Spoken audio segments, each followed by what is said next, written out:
this is always categorized as a genre or a subgenre, and I've always labeled it that way as well.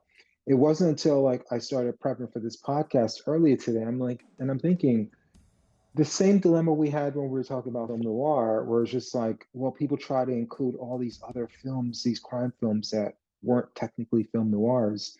And I see movies like Coolie High. Coolie High is a drama. It's not just because it's a black cast. It's not a blaxploitation. And it made me realize like film noir and blaxploitation, they're more film movements that are synonymous with a time and a place rather than a genre that you can continue like implementing films in. Because much like film noir, where you have mystery, you have detective films. Those are the subgenres within that crime genre that those film noir films are, and it's the same thing with this. With like blaxploitation covers a ton of genres and subgenres. Actually, I think most of them are action and crime, and I think at least in my opinion, I wasn't, I'm old, but I'm not that old to know when these movies actually came out. But I think part of that is you had like a black community that wanted to see black heroes on screen. And when I thought about it, it was almost like Black Panther, where you have all these Marvel movies that's taking everyone by storm and they're so popular. And then when Black Panther came out, it was just like this huge thing. It was like, oh my God, now we have a black superhero. And I think that's kind of what Shaft was when it came out in 71. I think it was the one in 1970, Cotton Comes to Harlem, that was technically the first, but it didn't really propel the movement. It was more so that fit into what the movement became. Seeing Shaft, I think, on the big screen really made black people think, oh my God, like, yeah, that guy's like, he's like James Bond. He's like Captain Kirk. He's the hero that like always gets the last line, the coolest guy in the room, gets the girl, wisecracks the bad guy. That's the guy, I want to be like him. The girls want him. And I think that's kind of what those action hero stars ended up becoming, and there were a ton of them. Richard Roundtree would not be like synonymous with the action hero, even though he was the first. There were several that we'll get into later, I'm sure. And I think the other one was the crime films, because there's obviously a lot of crime in the black community. There's a lot of reasons for it: over policing, under policing, which both can lead to a lot of crime, and also less opportunities for blacks, especially at that time. So it was disproportionate how poor blacks were. And a lot of these films really took place in the inner city, in just a couple of cities, most of it Harlem. So I think those were the two genres that really stuck out. Well, I heard somebody say that film noir isn't so much a genre as it is a style. And for the very reason you said, that there's all kinds of different movies that fit into film noir, like westerns, comedies, romances, whatever. And I think the same could be said for blaxploitation, that it does have a lot of different genres within that. There are horror films, there are dramas, as you said, but I do think that probably the action and crime films were the main category of blaxploitation. When we think about blaxploitation, that's really what we're thinking about, and probably that's the case for noir as well. We're really thinking about crime films, not so much westerns or anything else, right? Absolutely. And I mean, it is blaxploitation. So you're talking about two different things. And there is some irony with it as well, in that this was supposed to be a movement, if we're going to go with that, that was supposed to show blacks being independent, standing up for themselves, taking it to the man. And ironically, a lot of the people behind the scenes that were really pushing these movies, getting them out there, were white. Producers, all the money men, the people that really set the genre and capitalized it were white. Yeah, they put the black people in front of the screens, but they were the real money men behind it.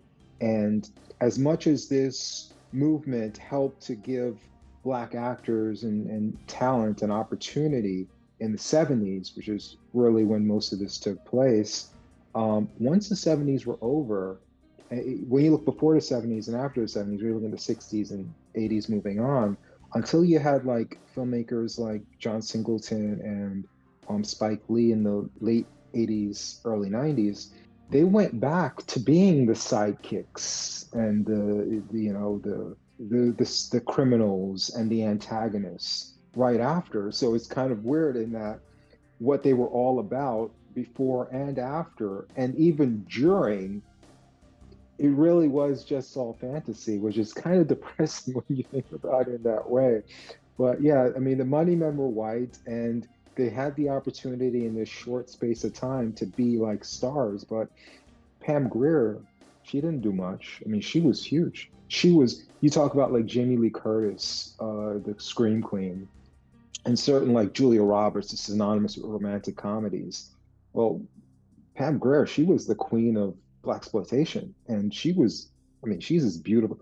I'm sorry, I know Julia Roberts is a beautiful woman, and Jamie Lee Curtis. Pam Grier in her prime was as beautiful as a woman can get, and she didn't really get any real work after that. I mean, she got some bit parts. I think she was in the Seagal movie.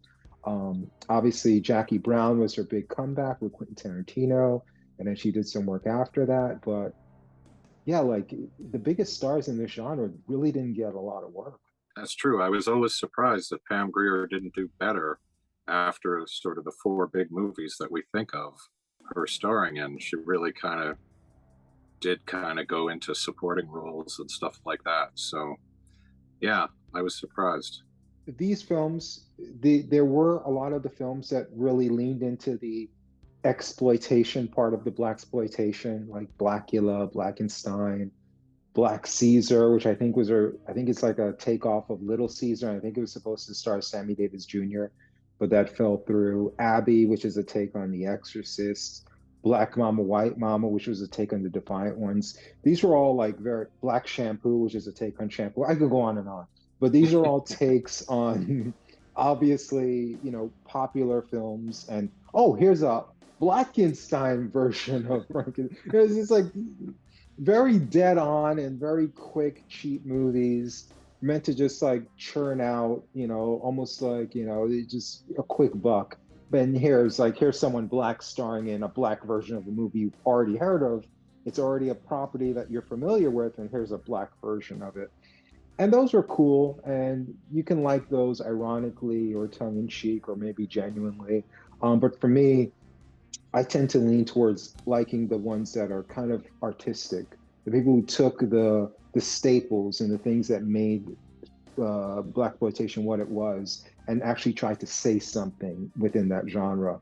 And I do have a list of films that I think are good recommendations for people who like that stuff or maybe like the cheesier stuff. And I'll share that list, and I like your feedback and films you think maybe belong on there that you would add to that as well. So for me, these aren't like what I think are the 10 best, because that's just giving you my opinion, and that's not really helpful to a viewer looking to get into it. It's just my opinion on it. So these I think are the most important ones and the most uh, they're important, and they're also they're a good introduction to it as well. If you don't know a lot about the genre, if you know a lot about it, then you have your own opinion, and you can pick your own films. But for me, Ganja and Hess, and these are in no particular order, because again, this is just recommendations. It's not like my favorite top 10 from 10 to 1. Ganja and Hess, which is kind of an artistic version of the Dracula take. It's very artistic. It's I honestly, when I first watched it, it wasn't an easy watch for me because I didn't know where it was going. I'm like, all right, where are the vampires? It's like it's more like a vampire than like a Nosferatu. But it's really cool, and I like it, and I think it's a good introduction for someone looking for a little bit more than just schlock.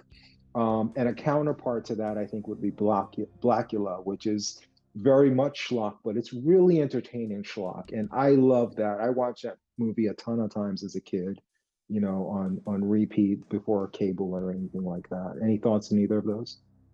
Oh yeah, they're both great movies. And Ganja and Hess, that's almost an art house film. It's like a very artistic and serious film in a way. It's almost not exploitation at all. And it stars Dwayne Jones, who most people know from Night of the Living Dead. And I think he didn't make very many films at all. He sort of retired and taught. I think he taught acting, but he didn't do a whole lot of acting. But those are really the two essential Dwayne Jones films, I think, Night of the Living Dead and Ganja and Hess. If you see the uncut version, it's quite long. It's a very long movie, but it was butchered, I think, when it was released originally, or at some point. I think there were different versions on video that you could get that were severely cut, and they gave it names like Black Vampire, or stupid names like that that just didn't really do justice to the movie. So I was glad to finally get to see the uncut version as it was meant to be seen. And I agree, it's not an easy film. It's not necessarily for everybody, but it's a very good film for people who appreciate more serious and artistic films. Blackula is just good fun. That's I love that movie. Number two on my list is Coffy. And again, I already mentioned Pam Grier. She is the queen of this genre. Pam Grier in her prime is a bad bitch. She is just gorgeous and bad, not just looking good, but she was like a really powerful Black woman. And this was a time where you can have a powerful Black woman on screen, or just a powerful woman on screen, where it wasn't divisive. I think right now our culture is very divisive. And like the minute you see something like, if something like this came out today, it'd be super polarizing. You have a movie like Captain Marvel, which was very divisive for a Marvel fan base, because it was like, it felt like it was pushing this female agenda of like female empowerment. And this was something that was organic. It's like, it wasn't force fed. You didn't feel like, you're just trying to gender swap, like instead of a badass like Shaft, you're just giving us Pam Grier. No, Pam Grier was a badass. You believed she was a badass, and you wanted her in that role. And I think she's great for women who are looking for like a female, especially a Black woman. If you're looking for like someone, oh my gosh, like, oh, I can emulate that. She did that. I can do that. I can, the same way people feel about Black Panther, they can feel that same way about watching Pam Grier, not just as an actress, but just like a powerful Black woman on screen, in a very non-divisive way, in a very badass way. And she made a lot of great films. My personal preference is Coffy. That's why it's on the list. But you also have like Foxy Brown, Black Mama, White Mama, a ton of other Blaxploitation, and then even more just flat out exploitation films that she made throughout the 70s. Absolutely. Pam Grier is awesome, and Coffy is an awesome movie. It's I think the opening sequence of Coffy has to be one of the greatest opening sequences of all time. It's and it's rough and it's raw. It's like really violent. It's unexpected. It really catches you off guard how violent it really is. And obviously it was the first one that she made with Jack Hill, and Foxy Brown sort of came later. And to me, that one looks a lot slicker. It looks like it had a bigger budget. Jack Hill kind of denies that. He says it's the same budget, but I find that hard to believe, because Coffy just seems so raw and grungy somehow to me. I don't know if you feel that way. Absolutely. That's why I have it on my list over Foxy Brown. Yeah. Foxy Brown feels too polished. And Yeah. it doesn't have the rawness that I look for. When I look at Blaxploitation films, I want to feel like I'm on the streets with these people, I want to feel Yeah. like they're doing real drugs, and this is a documentary, it's not a movie. Because that's Yeah. the feel that some of these movies have, because they're on location. They're like real people, non-actors in some of these roles. And Coffy gives you that feel. It feels genuine, it feels authentic. Foxy Brown feels like a movie. And part of that too is it is more polished. Budget aside, I mean, obviously we don't know for sure, but budget aside, it just feels more polished. It feels more like a movie, and I think part of that is because it was supposed to be a sequel. I think Hmm. it was supposed to be a follow-up. It was like almost like a soft reboot because it follows a lot of the same beats as well. But yeah, I prefer it over Foxy Brown. That's why it's on the list. These are in no particular order, but the third one I have here is Across 110th Street. Again, absolute classic. I love this because of the cast is just impeccable. The acting, again, I love Blaxploitation films, but acting is generally not at the top of the list in these movies because I just said before with the previous film, you have a lot of non-actors, a lot of black actors that didn't really have a lot of opportunities, so they're kind of honing their skills in these films as well. And it's low budget, very quickly done, as we spoke about before. These are just exploitation films. I mean, they're blaxploitation, but exploitation is a big part of that word. And they're made to be done very quickly in a few weeks and just get it out there to capitalize on whatever you're piggybacking off of that's popular at the time, or just to get it out in theaters. So to see something that has the level of acting, and the actors in this movies went on to do good, great things as well. And also, there was a craft to it. There were so many inventive shots, and just like, man, you took your time with this setup. You didn't just set up the camera, blast the lights, and said action. Like you set these shots up, and you were thinking. Like it was great shot composition, good pacing, and it said something. It said a lot about race relations, and it felt like it had a message, and I was all for it. This is one of my favorite films, period, even outside Blaxploitation. Yeah, it's a great movie for sure, and I would say it feels much more like a movie than say Coffy. It feels more like they had a bit more of a budget or a bit more time, like you're saying, and yeah, it's very good. It's a very good movie. I like that one a lot too. Next up, we have The Spook Who Sat by the Door. This is a very obscure one. Not a lot of people have heard of it. I think it's also based on a book. And I would say what Fight Club is to masculinity, The Spook Who Sat by the Door is to race relations with blacks and whites. It's very subversive in its message and how it plays out. And it has all of that conspiracy theories, like people pulling the strings. It has a lot of that stuff in there. And it's thoroughly entertaining, it's thought provoking.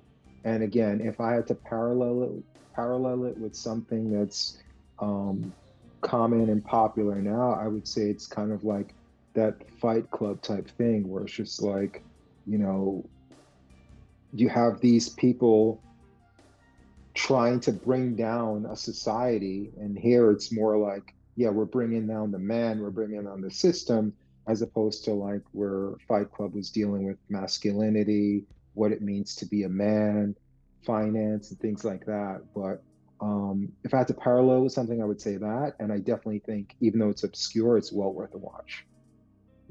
For sure, and that makes a lot of sense what you're saying. Now, correct me if I'm wrong. This movie it got pulled from the theaters. Is that right? The government or somebody did not like it. They thought the message was dangerous. Do you You know know anything what? about that? I don't know anything about that. And even if that wasn't true, that's great to have as part of your movie. The government tried to Yeah, pull this from you, you know? yeah, But no, I didn't read up on it, so I'm not sure about that. yeah. I'll post something Um, on the screen after I research it before I post the video. sure. Yeah, yeah. I think it's something like that. And I don't know. Has it ever been given a decent release on home video? I know it's very obscure, so I would say Yeah, no, it hasn't been getting yeah, a major release. No. yeah. I wonder if that's all part of it somehow. That this movie got kind of pulled out of circulation. I Mm. remember seeing a VHS tape many, many years ago in a bargain bin, and for some reason I can't understand, I didn't buy it, and now I really regret that. I wish I had bought that tape because I've never seen it on DVD. I've never seen a Blu-ray. You can see it online, but they tend to be very bad prints. I don't know. Is that your experience? Have you ever seen a really good print of this film? I have not seen a good print. A friend of mine, who was a big Blaxploitation fan. He is where I got most of the Blaxploitation films I've watched from, and it was a VHS. He did have some Right. DVDs, but that was not a DVD copy. And again, it's super obscure. There's nothing about it based on like the box cover or the cast or anything I heard about the film that would make me watch it. But it's one of those films, it's like, oh my God, I'm so glad I watched this movie. And I think we all have some of those in our memory banks of a movie where it's like, you never heard of it. It doesn't look that appealing, but when you watch it, you're like, holy shit, how do more people not know about this film? And that's kind of how I felt when I watched this one. Yeah, for sure. Yeah, it's definitely a good film. It's worth seeing. I would just like it to be released in a nice edition. You know, let's get a nice print of this film out there. I don't know what the story is behind that, Mhm. but certainly very interesting, I'm sure.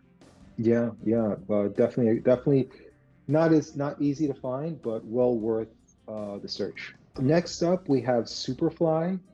This is probably the Blaxploitation film I've watched the most, just because I love the character so much. There's so much nuance to the character, and I think it's one of the most financially successful Blaxploitation films as well. And it really helped to push the commercial aspects of these films and let Hollywood know, hey, there's money to be made in doing these movies. And it gets more on the crime side and it's more on the message side. And I think it's one of the more controversial ones in that there may be a few that may be more controversial. The Spook was sat by the door, but the Spook was a movie that no one watched. This is when you combined how much it made with how controversial and how much of a deeper message it has. I think this has the best balance of any of these films, and maybe any of the Blaxploitation films. We are weighing message, depth, and commercial success, and I think that's this. This has the perfect blend of that. I would say something comparable to this would be Shaft. The reason this made my list and Shaft didn't, I think there are a lot of parallels, including father son, doing each of these movies. And Shaft is a movie we'll get into detail more later, and I'll that's where you're going to take the lead. So I'll say my part of it now, since I don't have to go as in depth with Shaft. The reason I would recommend this over Shaft, and the reason I would view them as parallels, and is in if you like Shaft, you'll like this, and if you like this, you'll like Shaft, is that they both have this protagonist that is kind of like the guy who's going against society, going against the man. He's this anti-hero rebel who's fighting for uh, people who are victimized. He, as much as he's a hero, he's also a victim on society. And I think people can relate to that. If people can say, hey, like, I feel like people are always pulling me down and I want to like rebel against them and I want to stick it to them and I want to come out on top. And they both kind of have that in them. I think the reason I'm more drawn to this one is because Superfly or Priest is a more nuanced character. He is very much darker. I mean, he could be the villain in a lot of other stories. There's a lot to like and a lot not to like about him. There are redeeming and non-redeeming factors to this character, and he's a vulnerable character. As much as Shaft is cool, he's almost too cool. He's like James Bond. It's like, where's your weakness? Where's your soft spot? Where's your moral dilemma? Where's your crisis of consciousness? You know, it's like, where are all those things coming from? And I think Priest goes through all of that, and I think it's a great performance and it's a great film. Yeah, for sure. It's a very good movie. I like it a lot. And it was a huge hit, and they did make sequels to it. Although I must admit, I did not see the sequels. Lucky you. Stay away.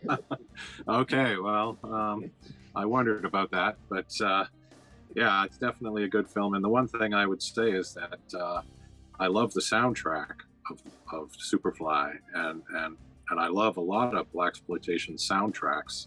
That's actually one of the things that really made me love the genre was the music, and I would say Curtis Mayfield's score for Superfly is one of probably my top three Blaxploitation soundtracks. Music is a big part of Blaxploitation. But with this film, and I love the soundtrack, just like you said, but with this film in particular, with a lot of films. With this, Three the Hard Way and The Harder They Come, which is not a blaxploitation, which is falsely labeled that way a lot of places. With those three films, great soundtracks with all of them, but they do the thing that blaxploitation films do, is they very low budget. They got to kill some time to get the proper running time. And they got this great music. They will play every single strand of every note of a song and then play it again in the same movie. And all three of those movies have songs that they play from beginning to end multiple times in the film. And I'm sorry, Superfly is very guilty of that as well. So next up, we have Sweetback's Badass Song. And again, that's another film we're going to get into later on, so I won't go into too much detail with that. But again, it's very artistic, has a lot to say, was also commercially successful. I don't think it's as easy of a watch as some of the other films, maybe easier than Ganja and Hess, but not a super easy watch. It does have a lot of art to it. There's also a lot of like gratuity in there. There's a lot of naked women and a lot of love scenes. And even the filmmaker himself said he was just a horny MFer, so he just wanted a lot of those love scenes in there. So I don't want to like heap all the praise on it and not be fair and balanced, but it's definitely one of the better blaxploitation films, highly artistic, very successful, and very much worth watching. Absolutely. It's definitely one of the essential films. Anyone interested in the genre needs to see this movie. Absolutely. Now, with blaxploitation, you have a lot of the characters are anti-heroes. They're usually private detectives. We went over that with Shaft. A lot of them are drug dealers. We went over that with Priest and Superfly, and then a lot of them are pimps as well. And there are two in particular that stand out to me. Willie Dynamite, which is a movie I love, but it did not make my list. The Mack did. But again, I mentioned both because if you like one, you like the other, and I suggest you watch them both. But the one that did make my list is the Mack. And I think that what stands out with the Mack is it has a stronger cast. Richard Pryor is in there, and it's the more memorable of the two films, but both great films. Very much anti-hero, if you even want to call him an anti-hero at all. It may even be like one of these things like The Godfather, where it's just a movie based on the antagonist, based on the bad guy. But it's a great film and definitely worth a watch. And if you like the Mack, definitely check out Willie Dynamite. Absolutely. I'm overdue for a rewatch of the Mack. I actually have a copy in my collection, but again, I love the soundtrack by Willie Hutch, and I have the soundtrack, and I've listened to that soundtrack a lot over the years, but it's been quite a while since I've seen the movie, so you're inspiring me now to go back and look at the movie itself. But yeah, I do recall really thinking it was good. And Willie Dynamite I've seen more recently, and I do agree it's a fun movie. It's a good movie. They're both worth watching for sure. Next up is a movie that's not super popular, but it's definitely worth the watch. It's directed by William Wyler, which is one of my favorite filmmakers of all time. He is a white guy, so I'll let the audience know that. It's not bad to have a white director. As you said, in these specific genres, you more so think of it as a black thing. But William Wyler was a studio director back in the golden age of Hollywood. He made some of the greatest films ever made. And this is very late in his life and late in his career that he did this film.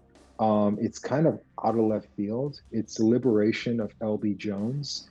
It's a great little character drama that I think is just amazing. And it's definitely, even though it's a drama, it's definitely blaxploitation based on the content, the type of characters that they follow. But this character of L.B. Jones, the thing about William Wyler is he's great with characters, and this is one of the most gut-wrenching characters to follow in this genre, or I'm sorry, in this movement of films. And obscure, great director, great with actors, great with drama, and even this late in his career, this was a solid entry into the blaxploitation movement. Definitely very powerful stuff, very powerful film, and the cast is amazing. Cast is really good. You'd almost have to call it pre-Blaxploitation in a way because it came out the year before, I believe, Shaft and Mm. Sweetback's Badass Song. But you're right though, it totally fits in with Blaxploitation, and there's a few movies like that I think that kind of came before, and I think of it a bit like the slasher genre.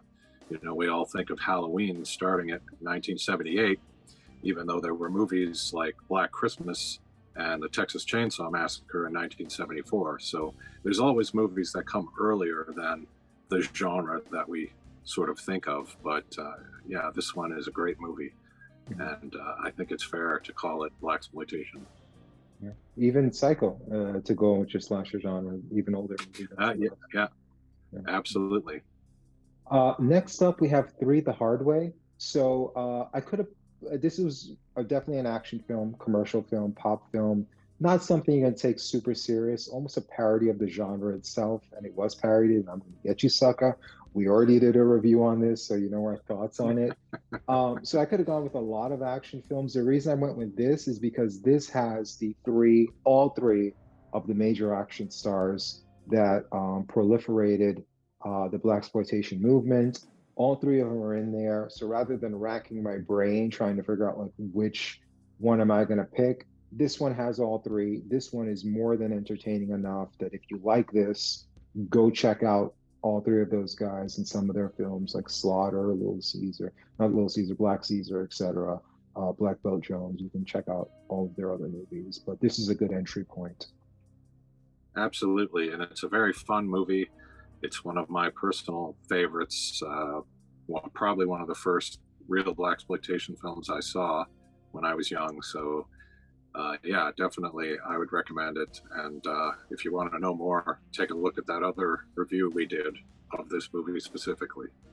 And that was a very fun review. I had a lot of time reviewing that movie, and yeah, I loved it. I mean, Yeah, the review made me like the movie even more, ironically. So yeah, yeah, it was a lot of fun.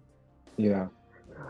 Next up, and the last movie on my top 10 list. I know I mentioned a lot more than 10 films, but again, the actual movies that made the list.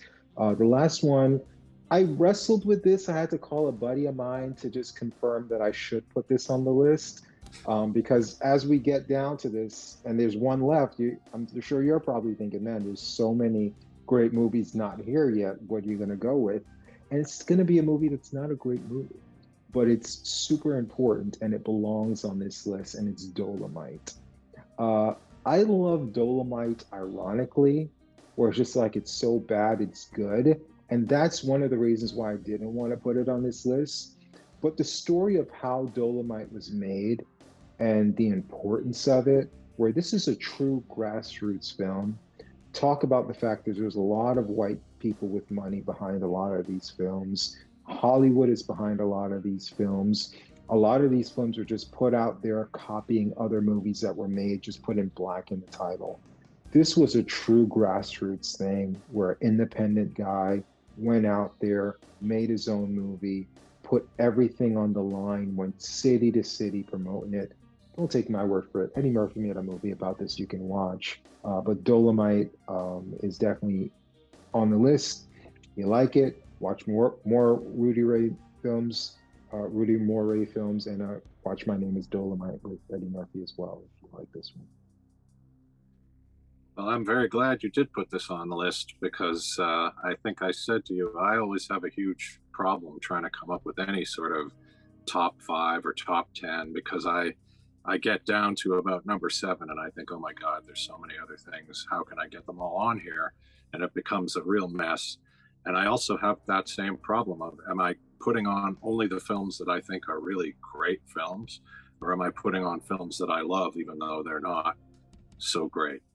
And Dolomite is exactly the one I was thinking it would have to go on my list, even though it's not a great movie, but it is a really fun movie. It is so much fun.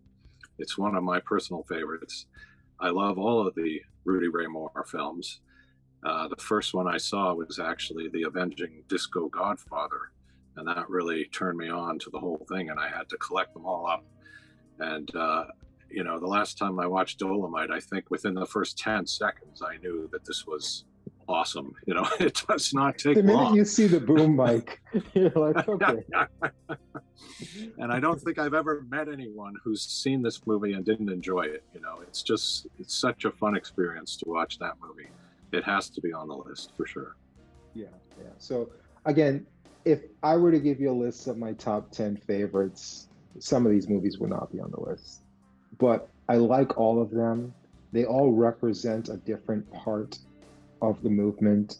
They're all super important, and they're all entry points. That's why I mentioned, like, hey, Shaft isn't on the list. Shaft would be on 9 out of 10 people's list.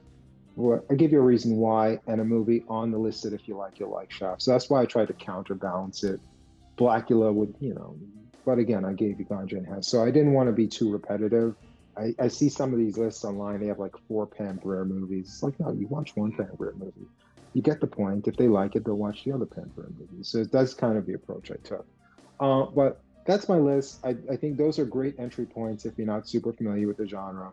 And again, what started this, the catalyst for this was, again, me bringing this up to some coworkers and they saying, does that have anything to do with Black Lives Matter? So hopefully people who thought like that or don't know much about the genre will be inspired to maybe watch a couple of Blaxploitation films, maybe some of those on the list. So that is my spiel. This is where I let you take over. And you're going to get into, so part of the show is we're going to try to spotlight a director, gods of cinema, if you will, every episode.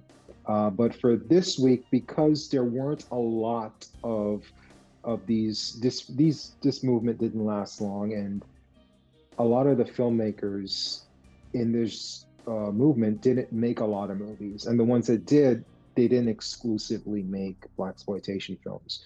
So because of that, we're going to spotlight 2 directors. We're going to break from our form, but that is the reason we're making that exception. I'll let you take the lead. I'll chime in a little bit, but the floor is all yours. Okay, thank you. So yeah, like like you just said, when we decided we needed to do a Blaxploitation director, it was very hard to come up with the ideal choice. But the person that I felt that I really needed to talk about was Gordon Parks, or Gordon Parks Sr., because his son, Gordon Parks Jr., also made Blaxploitation films, as we've already mentioned. But Gordon Parks, he's a really interesting and talented guy. He's been described as a Renaissance man, and I think that's a fair description because he's done a lot of different things in his life, a lot of different artistic things. He's written poetry, he's written novels, he's composed music, and perhaps most famously, he became a photographer for Life magazine. And he actually traveled the world for Life magazine. He spent some years in Paris, which was considered probably the most desirable assignment for a photojournalist in those days. So he was very successful in that field.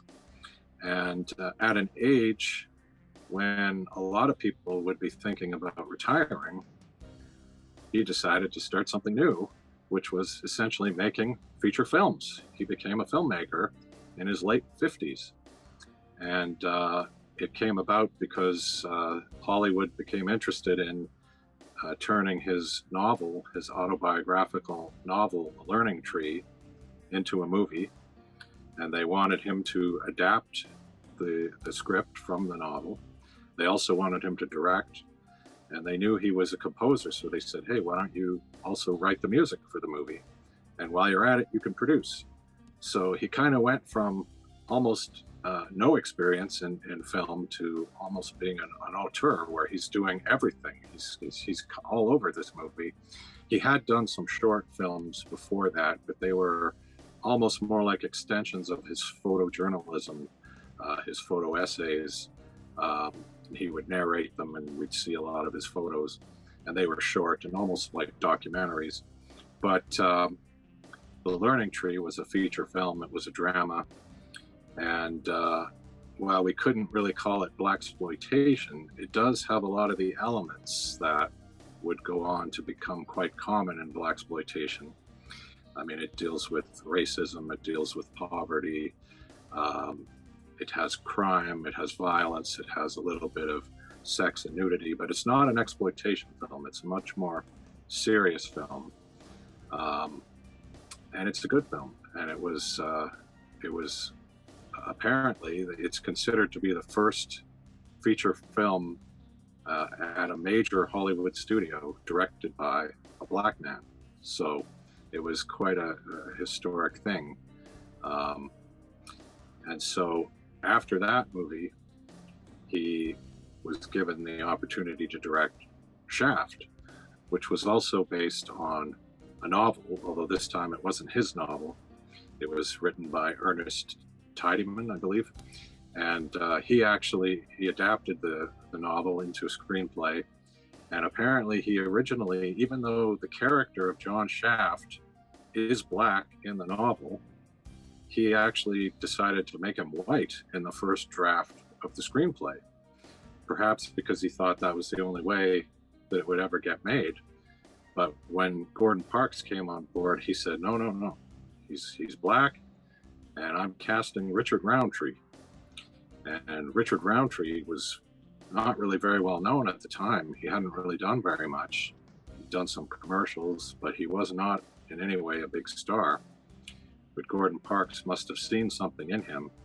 And Richard Roundtree later said that he believed the character of John Shaft was kind of modeled after Gordon Parks, at least by Gordon Parks.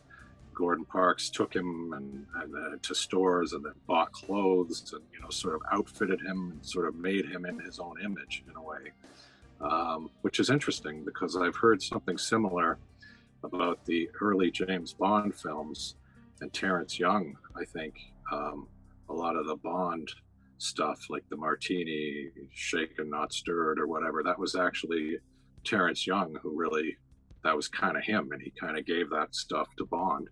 So in a way, Gordon Parks was maybe doing that with John Shaft and sort of creating, or at least a romanticized version of that. Yes, exactly, a romanticized version of himself.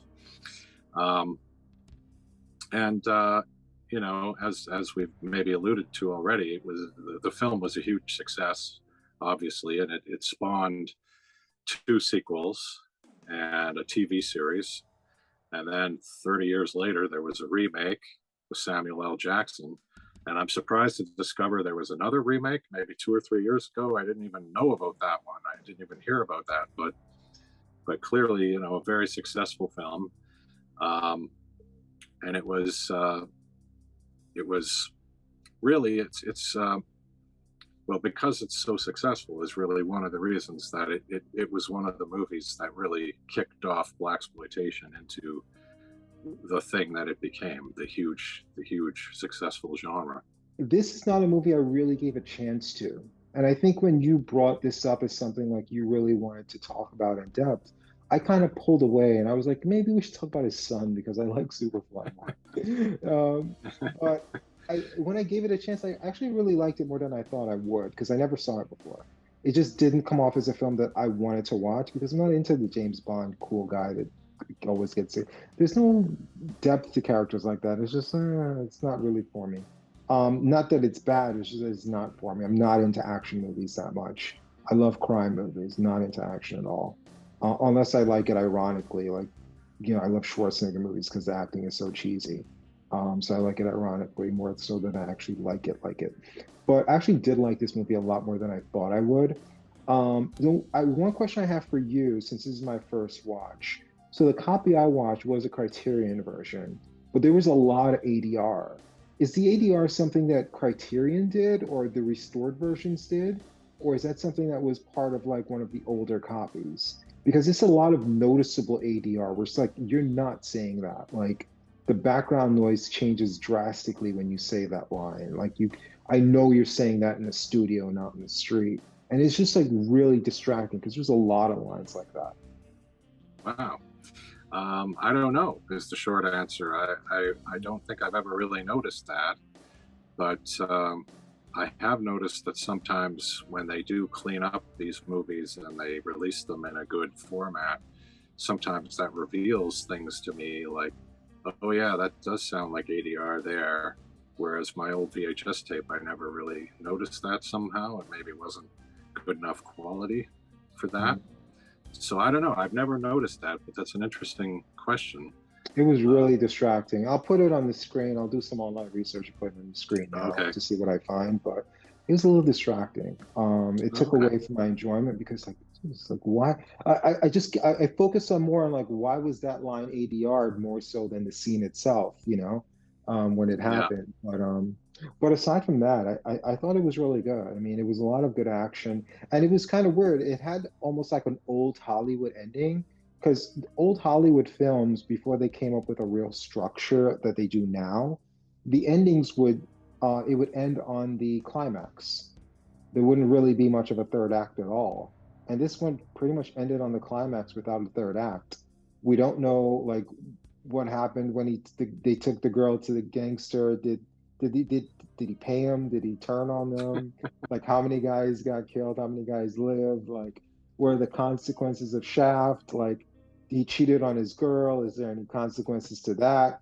His girl was barely a part of the film. Should we even care? Like, so there's it's not like a typical film made post 1950 where there was a full third act. It almost seems like the third act was just disregarded, which I'm not complaining about. I like abrupt endings, but the ending was kind of abrupt. Yes, it was actually. Now that you mention it, it reminded me of some writing advice I had been given a few years ago when I was working on a play, and I wanted to put in all this information at the end explaining what happened to all these different characters because it was based on history. And the guy I was working with said, nope, nope. Once the climax happens, once that final fight happens or whatever, it's over, and so you just have to kind of end it. Don't put in all this other stuff. It's like suddenly another movie is starting or another play is starting. So it made me think of that watching the end to Shaft again, because you're right, it does end, boom, and the camera kind of pans up and we see the police pulling up in the background and we see him walking away, and it's kind of like the movie's still going, but we're done, and the credits are rolling. And I kind of like that, actually. I kind of It's like that different ending. because it's different because again, once you get past that golden age of Hollywood, like movies don't end like that anymore. They No, let you know the no, consequences for all the actions you saw. They give you a yeah, chance to see what happens from the characters based on all the major actions from the climax. So, but I liked yeah, it. I did think one, if it was made today, I think, well, it was made today. Like you said, they made another one. yeah, yes, But I did think they missed out on a really good opportunity. In that, like, when he made the phone call, and he was like, when the guy said, "Is this Shaft?" They should have just cut right there and hit "You damn right" and just play the song. I think that would have yeah, been perfect because I'm like, I never saw the end before now, and I saw him on the phone. I'm like, they're gonna end it with "You damn right." They're gonna end it with "You damn right," and they didn't. I was like, damn, that would have been perfect. Shaft, yeah, damn right. That would have been awesome, awesome. yeah, But it is a fun movie. Again, the character isn't super nuanced because he doesn't really go. I mean, he's kind of an anti-hero, but he's a good guy. And he's not. I hmm, mean, he cheated on his girl. We don't even know his girlfriend. We don't even. She's yeah, not even a real character. So it's not like, oh my God, like how could he cheat on her? Like she's so what? We don't know her. hmm, The girl he cheated with probably got more screen time than the girlfriend, honestly.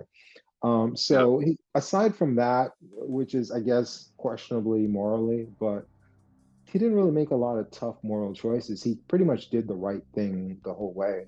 So, yeah, aside from the fact that it wasn't too nuanced, I think that can make it a more fun experience as well. Because for a fun action movie, you don't want to like have moments where you're questioning your hero or rooting against your hero or thinking about yeah, should I be rooting for this guy? Is this guy like a good guy? It's like sometimes you just want the fun and you don't want yeah, to think. And this is good yeah. for that. I love this movie. I love Shaft, and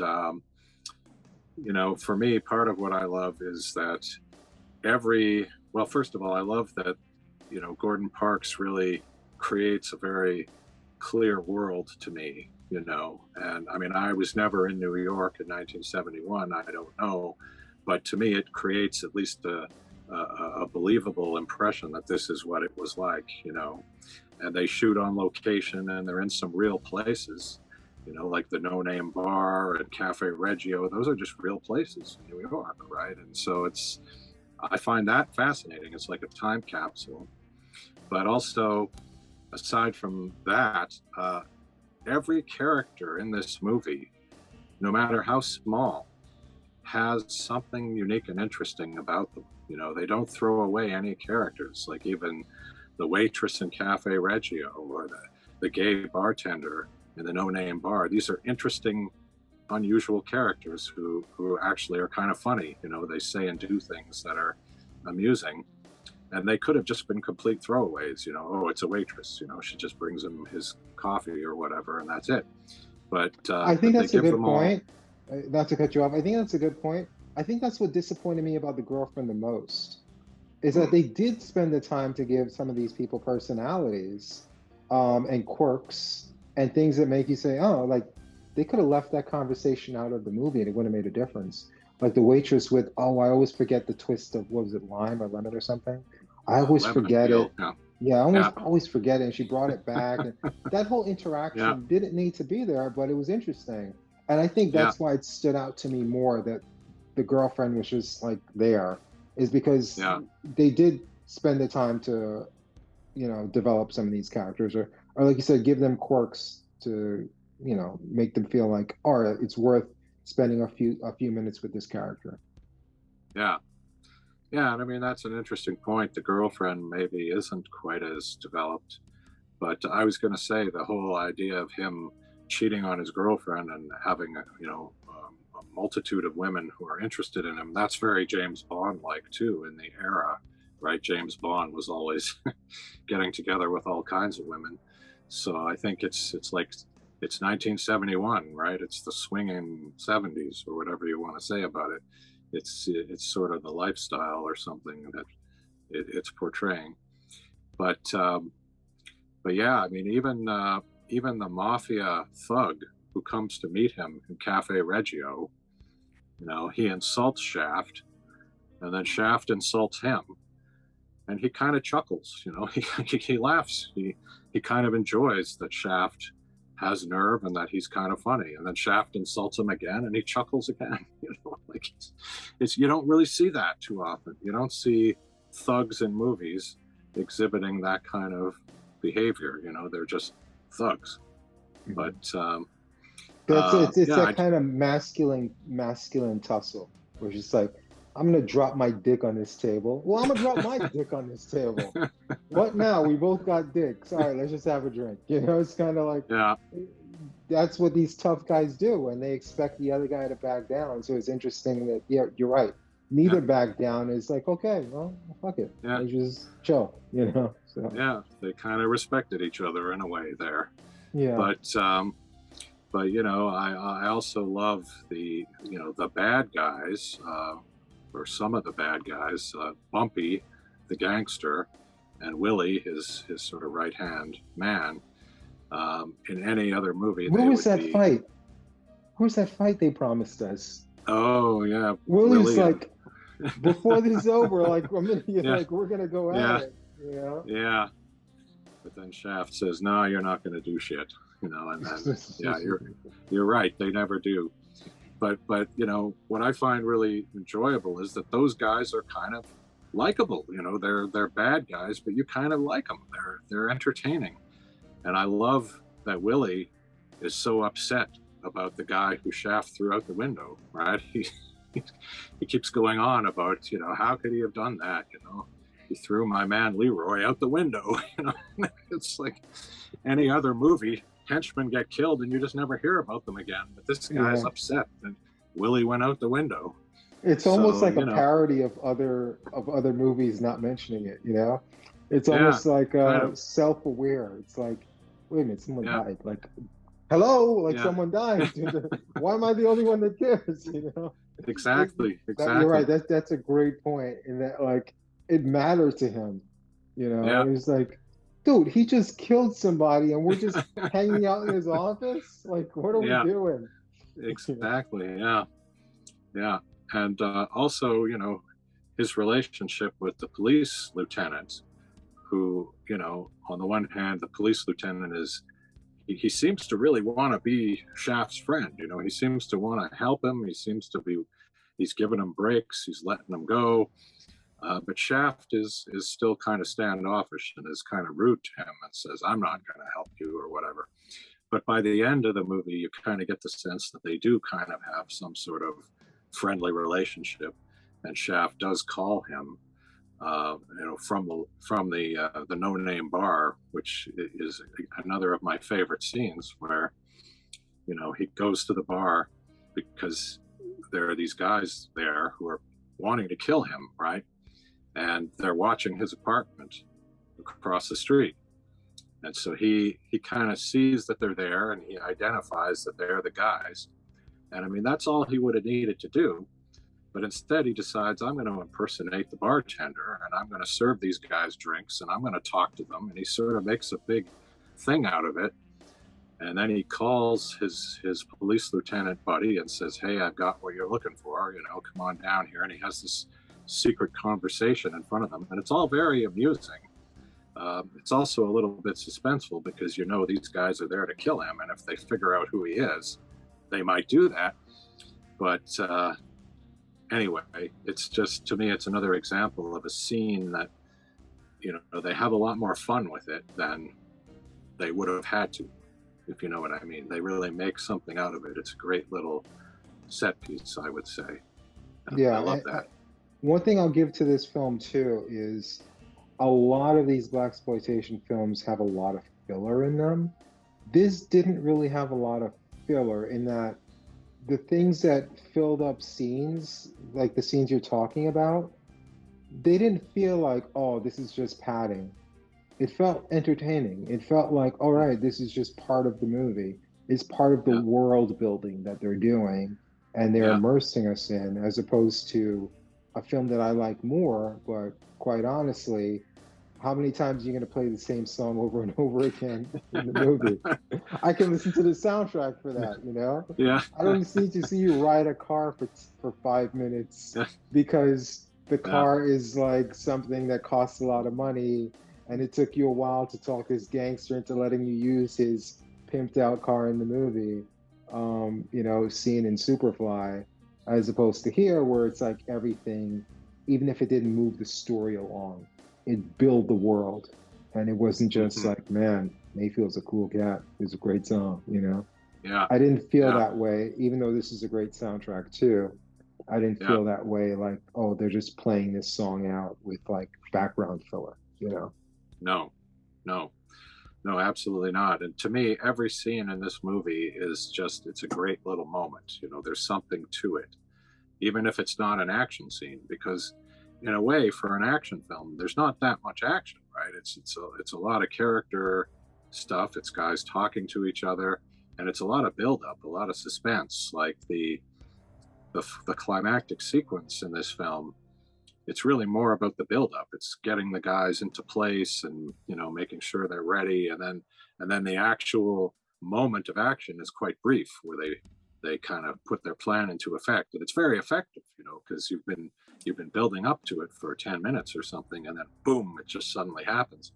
So it's it's surprising how little action there really is in it, but it's all very effective when it happens, and you feel like you've had a real experience. You feel like you've had action, but to me, it's those moments, those little moments where the characters are kind of interacting, that really make the film for me. And I Mhm. love those moments. I love every second of this movie. I don't Yeah. know how many times I've watched it. Yeah. Again, this for me, this is the only time I have watched and I did like it. I will say this. I think I think you're right. The amount of action doesn't warrant labeling this an action film. But to me, it's 100% an action film because of a couple of things. One is the action, when it does happen, is really over the top. like throwing a guy through a window. It's like that's Yeah. pretty over the top. Like Yes. breaking Yes. into the window, like lighting the cocktail with his cigar and then throwing it in and blasting him with a Yeah. machine. The Yes. action is it's significantly over the top. A and B, Shaft is 100% an action star. Hmm. He has all the one-liners. He gets the girls. He checks every box of what an action star is, and he doesn't necessarily check all the boxes of a nuanced character, but he Yeah. has all the one-liners. He's the cool guy. He's smoking the cigar. He gets the girl. He outsmarts everybody. He knows who to talk to. He knows where to go. He's one step ahead of you. He's everything you want your action star to be, even though again there isn't a lot of action. It 100% is an action movie, and Shaft is an action hero, I feel. Yeah. Yeah. I agree. I agree. And I think it's true that he's not a very nuanced character. And like you said earlier, he is almost too perfect in a way. But I think that that was kind of, I've heard the same thing said about Sidney Poitier's character and Guess Who's Coming to Dinner, that he's so perfect. But they kind of needed to do that because they wanted the only issue to be race. They didn't want the issue to be anything else. It's like, I don't want you to marry my daughter because you're unemployed or something. You know, that would have given them another reason to not like him, right? But he's not only employed, he's a doctor, and you know, he's such a perfect character. I feel that Shaft is similarly very, very perfect. And I think that Gordon Parks kind of said that to him, the most important thing about this was that people see a black man being the hero and winning. You know, they needed to see him win all the time. Like that was kind of the most important thing to Gordon Parks, and so it makes sense to me, right? Um, Yeah, and I under think he that does, lens it makes a lot of sense. yeah. And I think he does have one moment where he isn't perfect. That's when he kind of underestimates the mafia When and he he got gets shot. shot, dude, I Yeah, was so shocked he got shot. yeah, yeah, He's like, yeah, oh, again, yeah, this is my first time watching it. I'm like, God, yeah, he's Mr. Perfect. They're gonna shoot up yeah, the guy he's yeah, holding. That guy's gonna yeah, take all the bullets, and Shaft is gonna kill them. When he got yeah, shot and then they kicked him, I was shocked. But when he yeah, recovered from the bullet wound and didn't even feel it afterwards, I was not. yeah, There were like yeah. no repercussions from that bullet wound. But yeah, I True was enough. shocked. Yeah, I was shocked they even yeah, let him get shot. yeah. And I mean, yeah, in terms of character nuance, no, I mean he's basically just he is kind of a perfect action hero or a perfect private eye character. You know, Mhm. he's but I think that's what he was designed to be, and it makes sense to me, and I enjoy watching him. Yeah, that makes a lot of sense. It reminds me of a guy that's not really popular to bring up right now, Bill Cosby, Hmm. because before all the controversy, before we found out about some of the things that he did, uh, the Cosby Show was one of the greatest sitcoms ever. And a part of the success of it was he didn't want black people to be portrayed in a negative light in any way. And he wanted to be realistic and like is it plausible, like these people can be, successful and things like that. But he didn't want them to be betrayed negative in any light possible, because the only way he was going to get into white homes is to be as wholesome as he possibly could be, and to be as non-offensive, and to be as welcoming, and all those qualities that again it sounds like what the idea of Shaft was. It's kind of similar. It's just like, okay, like we want people who aren't part of this, or aren't part of these poor neighborhoods, who don't look like me or talk like me or act like me, to like something I'm doing, which I think people now can learn from, because a lot of entertainment now, it's very exclusive instead of inclusive. It's just like, if you want someone to watch your movie with a gay star, like don't like start preaching to them on your non-tolerance. And it's just like I think like a lot of movies now is just like they're only made for the they're all preaching to the choir. They're only made for like a certain audience that already know they're going to like it, and they're not trying to reach other people, you know? And I think, you know, the point you made there from your research on it makes a lot of sense, and is probably why it was commercially successful. Yeah, absolutely. And I know we've spent a lot of time on Shaft here, but I should say a few words about Shaft's big score, which is the sequel to Shaft, also directed by Gordon Parks. And first of all, I just want to say that yes, I love the music in Shaft. I love Isaac Hayes' soundtrack, and it was a huge success. It won Academy Awards. You know, obviously sold a lot of copies. It was a hit. So when they went to do Shaft's big score, apparently they asked Isaac Hayes to do the soundtrack, but he said no because they wouldn't pay the money that he felt he should get. So instead, Gordon Parks thought, well, I'll just do it myself. And I mean, as I alluded to, Gordon Parks was a composer, and he did compose good music. You just have to watch The Learning Tree and listen to the music he did for that movie to hear that he is very good. But unfortunately, in Shaft's big score, he was kind of trying to be Isaac Hayes, and so he kind of did a theme that was really kind of trying to be the theme from Shaft all over again. And he, well, let's face it, he's not Isaac Hayes. He's different. So it almost comes off as a parody of itself. It's kind of a ridiculous kind of a song in a way, but don't get me wrong, I love it. I love it for that reason. It's so over the top and ridiculous, but you certainly don't ever hear that song. It did not win any awards. It did not. It's not a hit, you know. But it's one of those weird little, oh gee, why did they do this? You know, why didn't they just reuse the song from the first movie or something? But no, they created a new one. And Shaft's big score, I would say it's a good movie. It's an entertaining movie. I don't like it quite as much as Shaft. I think it doesn't have quite as much of the charm and all those little characters and the little scenes. There isn't quite as much of that. And part of what I loved about Shaft was that he is a private detective, and we see him doing the work of a private detective. He investigates, he walks around talking to people, you know, he investigates. But in Shaft's big score, he's not really being a private eye so much. He just kind of gets involved in a situation, and he kind of keeps reacting to things as they happen.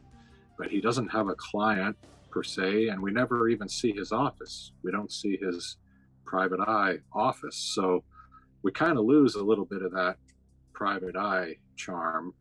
And you know, what's interesting is it's more of an action film, I would say, than the first one. There's more action, and they obviously had more money to spend on it. So you can kind of tell, because the climactic chase sequence, which involves cars, a helicopter, boats.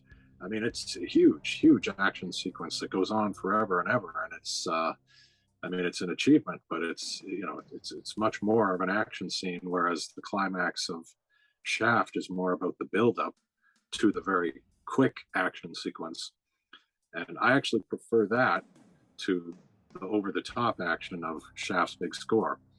But it is still an entertaining movie, and it's very well done. And Richard Roundtree is the same guy as John Shaft. He's got all the same attitudes, and he's just as capable as he was in the first film. Bumpy and Willie do return, which I'm happy to see, because I really liked those characters in the first movie. And I think that one of the inspired moments in this movie is that Willie actually goes with Shaft on one of the little side missions to try and get some information or something out of the mafia guys who've been getting in his way. So I thought that was inspired to have Willie and Shaft kind of working together, and then Shaft kind of gets into a fight and is not doing as well as you might expect, and Willie kind of is laughing at him, just not helping him out. So it's kind of, in a way, a sequel to their confrontations in the first film. But overall, I would say it's not quite as good as Shaft, but it's still an entertaining sequel. What did you think of this one? I kind of think of like the first thing that came into my mind is like Beverly Hills Cop 2. Well, Beverly Hills Cop is one of my favorite comedies. Eddie Murphy is awesome.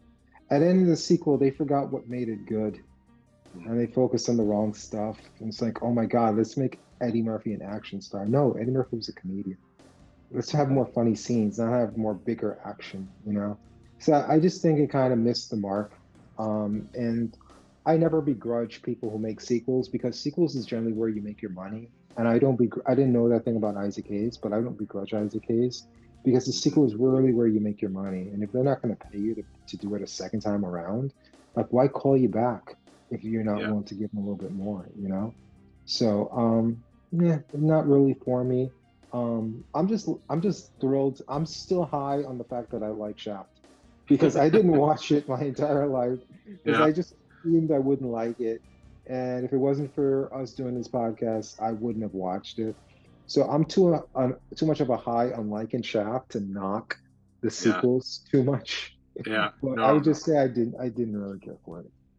Yeah, well, that's fair enough. And like I said, I don't think it's as good. I think Shaft is the one that really matters, but it's still a fun movie, and I do enjoy it. And even Shaft in Africa, the third film, which Gordon Parks did not make, that one has some interesting things in it as well. And I think that's where they really try to make him into James Bond, because he starts traveling around the world, not just Africa, but he also goes to France, I believe, in that one. So he really is becoming James Bond by the third movie. But yeah, for my taste, Shaft is the great one. And after those two movies, Gordon Parks made a movie called The Super Cops, which is not a blaxploitation movie per se, but it does have some blaxploitation elements in it. It's the true story of two white cops who are considered to be troublemakers, and they're sent to a fictional precinct, which I guess is supposed to be one of the worst precincts in the city. And I think they're just expected to rot there. But instead, they start busting drug dealers and they start making waves. And it's somewhere in Brooklyn that this fictitious precinct is, and the neighborhood is largely black. And so in a way, it's like these characters are dropped into a bit of a blaxploitation world. And they do deal with some of the same issues that the blaxploitation films deal with, the racism, the poverty, all that kind of stuff. So it's an interesting movie to see. I don't think it's as good as Shaft either, but it's interesting to see that it's still got some of the same elements. He also made a movie called Lead Belly, which is a biography of the guitar player Lead Belly. I haven't seen it. I actually thought it was a documentary when I heard about it, but it turns out no, it's actually a drama, and it stars Roger E. Mosley, who many of us remember from Magnum P.I., but he also I think he did appear in some blaxploitation films. So I don't know, maybe Lead Belly has some blaxploitation elements. I'm not sure. I haven't seen it. But I think he might have been in the Mack. Oh, he might be, actually, now that you say that. Yeah, he might be.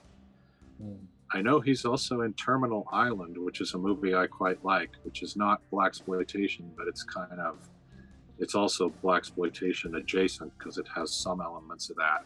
It also has some elements of women in prison films, but it's kind of its own thing. Mm-hmm. But the last one that Gordon Parks made was made for TV, and it was called Simon Northup's Odyssey. It's actually based on the same source material as 12 Years a Slave, that big movie that came out a few years ago. Mm-hmm. This was a made-for-TV film in the early 80s, and I had no idea that it was the same story, but I watched it because it was Gordon Parks. This is years ago now. And I was impressed by it. I thought it was very good. And I mean, it's not Blaxploitation exactly, but it again deals with some of the same kind of themes. And I thought it was very good. And I thought to myself, well, I don't need to see 12 Years a Slave now because I've already seen this. And this was good enough, you know, like I'm not sure what they could have done better in 12 Years a Slave, except that maybe it would be more R-rated or something. I don't know. But there you have it. That's sort of Gordon Parks. He did do some documentaries and things, but those are kind of the big films. And not a huge list, but still, I think some significant stuff there. Yeah, and not a god of cinema, but definitely worth the spotlight.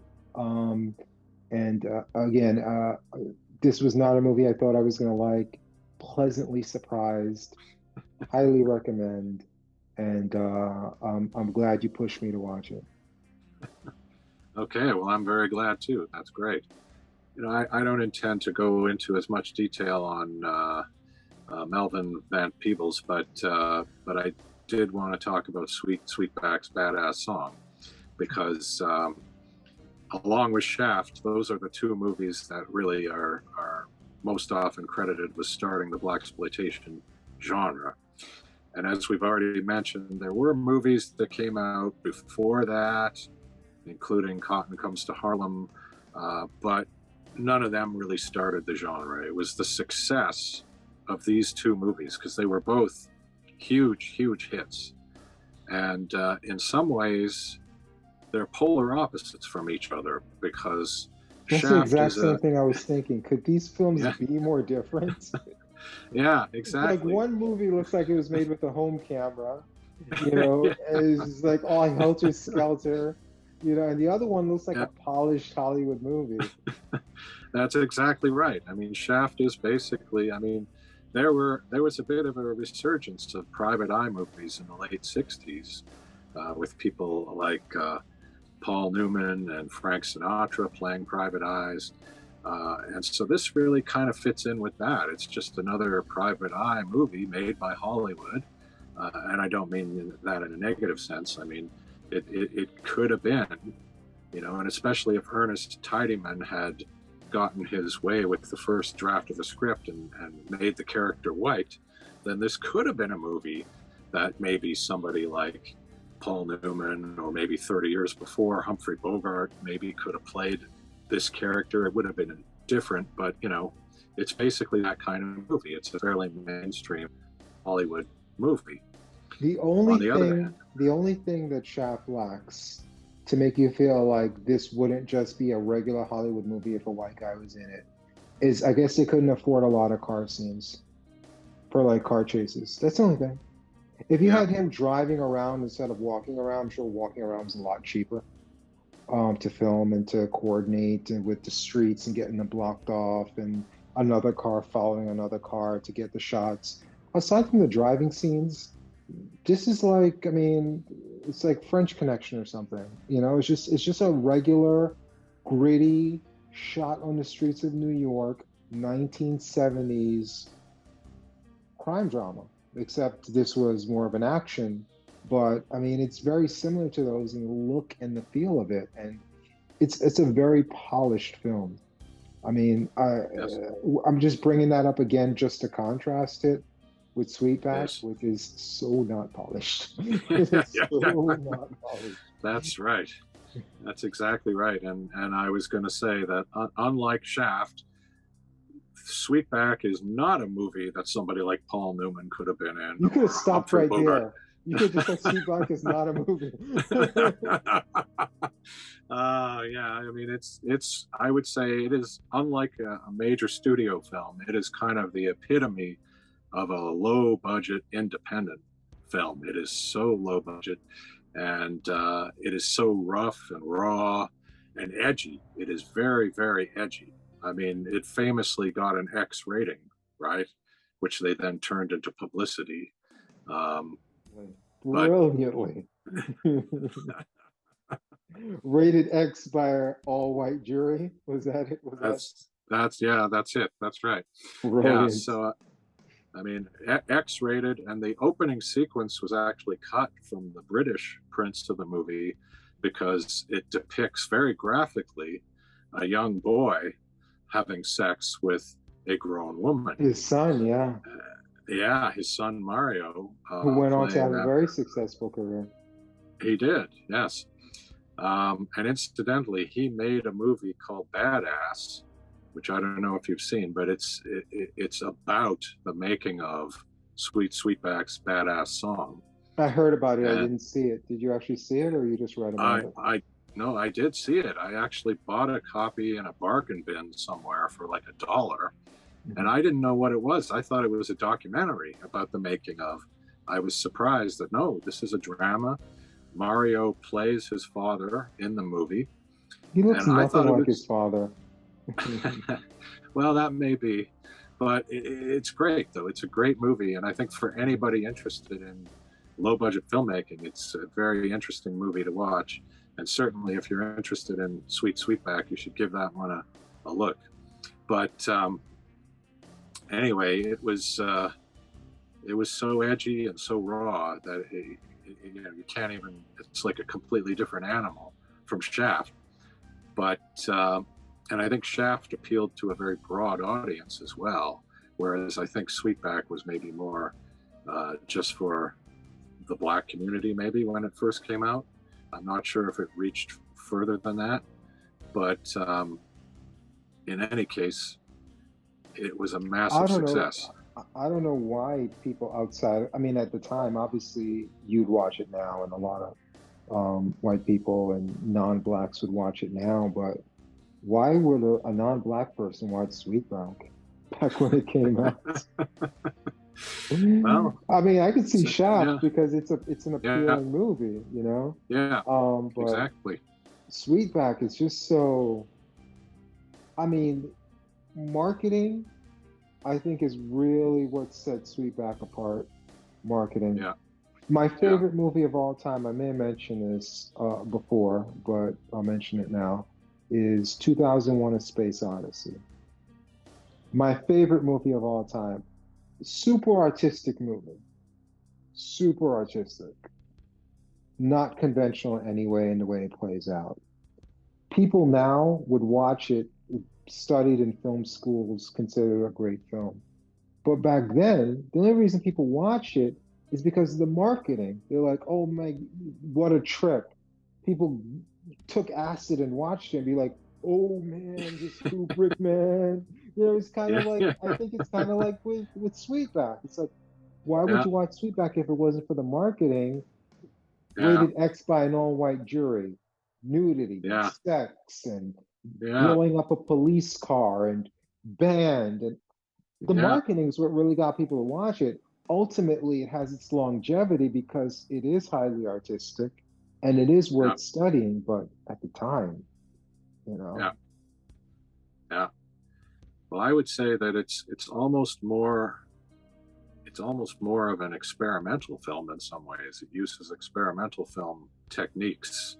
You know, some of the editing and the montage sequences are very unusual, and you know, lines of dialogue get repeated again and again in a way that doesn't reflect realism in any way. It's more artistic. It's making a point, um, and it is almost a surrealistic experience. I think watching Sweetback's Baadasssss song. It's not a straightforward narrative kind of film.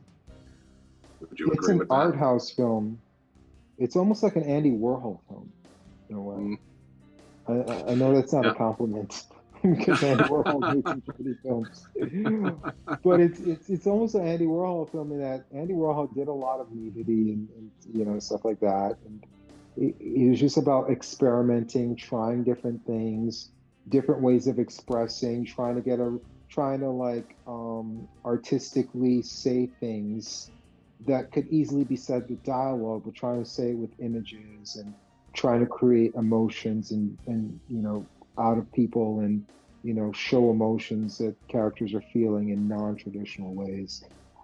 It's 100% an art house movie. It's 100% this guy throwing things at the wall and just trying different things. I think he even said he went overseas, watched a bunch of like artistic films, and then used some of those techniques himself. Yeah, So yeah, it's just super much. It's all art house. And yeah. again, why are black people watching an art house film? If anything, white people would be, hippies would be watching an art house film on acid, but I think it was the marketing that really got people in there. And the fact that they knew this guy wrote, directed, and starred in it. It's like they're supporting this brother making his movie, sticking it to the man. This was the first, I'm a black guy. Did this on my own. I stood up to the, racists. There was a real backstory on those Hell's Angels, where there was real drama behind the scenes. It's like all this stuff is real. He doesn't have to make it up. It's all real. I mean, he's even said he really had sex with these women. Part of what helped him finish the movie is that he joined the union, got, I think, chlamydia or something, and that he used that money to help him finish, get more scenes done.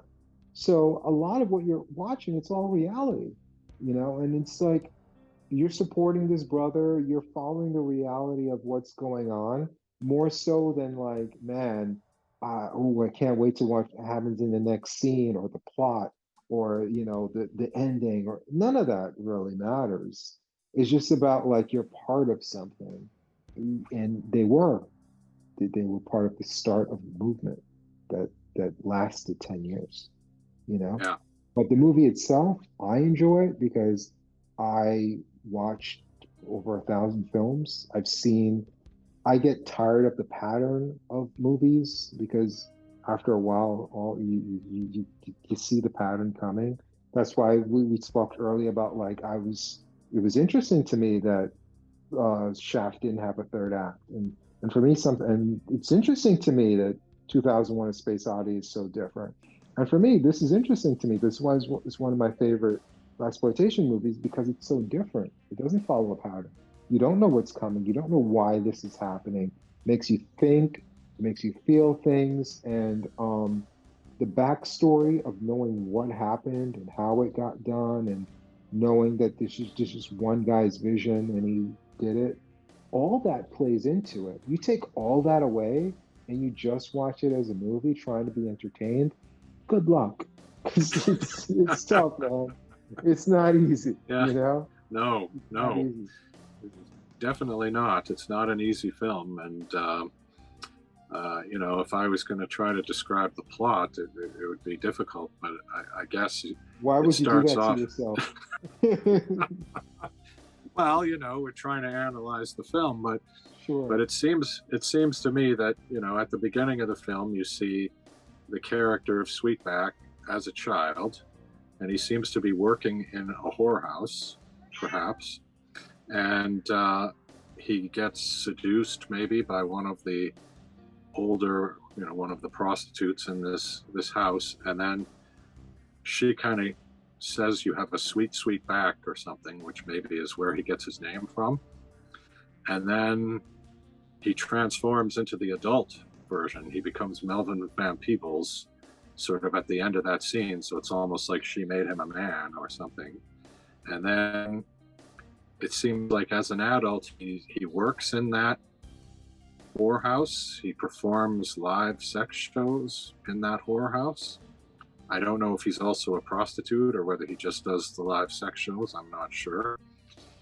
Uh, but then the police show up and they say, "Hey, look, we need to arrest somebody. We need to bring them in because there's been a murder, and don't worry, like it's all just for show. We just want to bring someone in, and we'll question them, and then after a while, we'll let them go, and it'll just make it look like we're doing our job or whatever."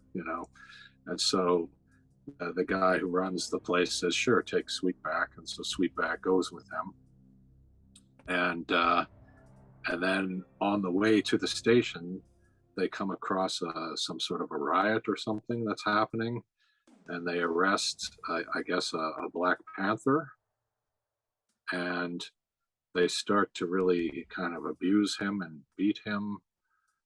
And so Sweetback decides he's going to get involved, and he basically beats the cops.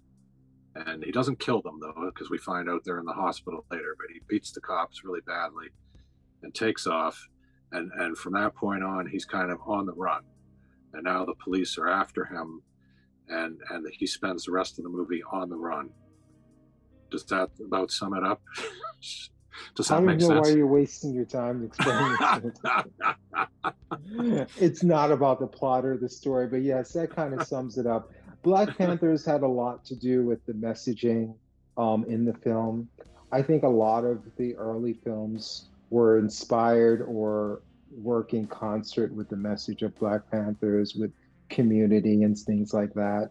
I think Superfly kind of broke away from that because it was more like, all right, like it's difficult, blacks and whites working together, but you know, it's more like communism rather than socialism. But there's a lot of this Black Panther stuff. So there are messages in the movie, but I mean, come on, it's an art house film. I don't think we need to go over the plot too much because again, it's just all a vessel for him to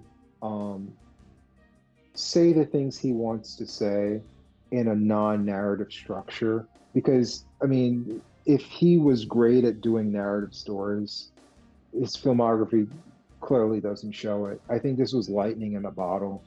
This was a guy who was at the right time, right place, went all in, you know, said, fuck it, I'm gambling everything on 6 and craps, and it came up 6 or whatever the number is that comes up with craps, and he lucked out. But I don't think he's a great filmmaker by any stance, because the rest of his filmography wasn't really much there. And I think artistically there's a lot of great experimental things, but I think it's more of like a really good accomplishment in an art house film. But I don't think it's great on its own, and I don't think there's much of a story or plot. It's just like, all right, this is going to get the ball rolling. We're going to touch base on all these different things I want to touch base on. I'm going to have sex with a lot of women. We're going to get religion in there. We're going to get all our messaging in there about blacks and whites and police brutality, corruption. We're going to get into like masculinity and the envy of the black man's penis. He's this stud and they're picking on him because of jealousy and things like that. So I think like he had ideas and thoughts and he got it all out. But I don't think the film itself is worth deep analyzing. I think we gave a good picture of what the film is about and why it's important. Yes, absolutely. And the interesting thing too about it, even though it was a huge, huge success, it did not lead to any sequels, and it did not lead to any remakes. Because of everything we just said. How could you do it, right?